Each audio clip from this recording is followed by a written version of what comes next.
It's been more than a year since a powerful EF3 tornado tore through McCormick's Creek State Park, devastating much of the park north of the creek and killing 2 campers. In that time, workers have cleared some of the debris and the park reopened 2 hiking trails this week.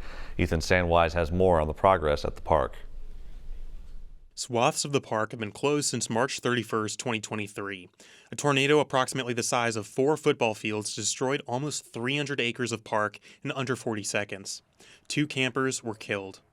The park announced Wednesday that it would reopen trails 2 and 3, both of which lie south of the creek and the affected area. The front half of the park is going to look the same and operate very similar to what we have in the past. The back of the park and the north section of the park where the tornado went through, that's going to be a work in progress for many, many years. The fallen trees that blocked Trail 2 are mostly gone now, with stray trunks and root balls lying nearby. A staircase on Trail 3 suffered minor structural damage, and a path had to be cleared to the creek. Across the park, employees and volunteers removed thousands of dead trees in the past year, which officials say in some places were stacked 6 to 8 feet deep.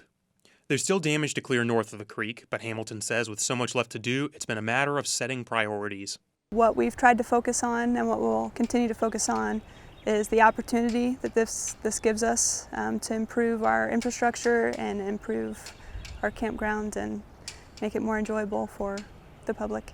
There's $5 million in the state budget for campground restoration. Other recovery funds come from selling fallen timber, private donations, and the state park's budget. About $1.4 million have been spent so far, according to the Department of Natural Resources.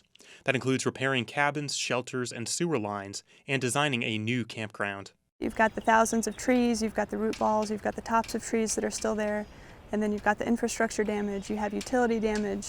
So all of that is going to have to be addressed before we can even rebuild. Hamilton says the announcement of trail reopening has brought much interest from visitors.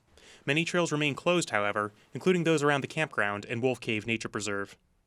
For Indiana News Desk, I'm Ethan Sandwise. Some of the felled trees from the tornado are being repurposed for use at another state park. Down poplar trees from the storm have been cut and treated and will be used to rebuild the flume to the grist mill at Spring Mill State Park.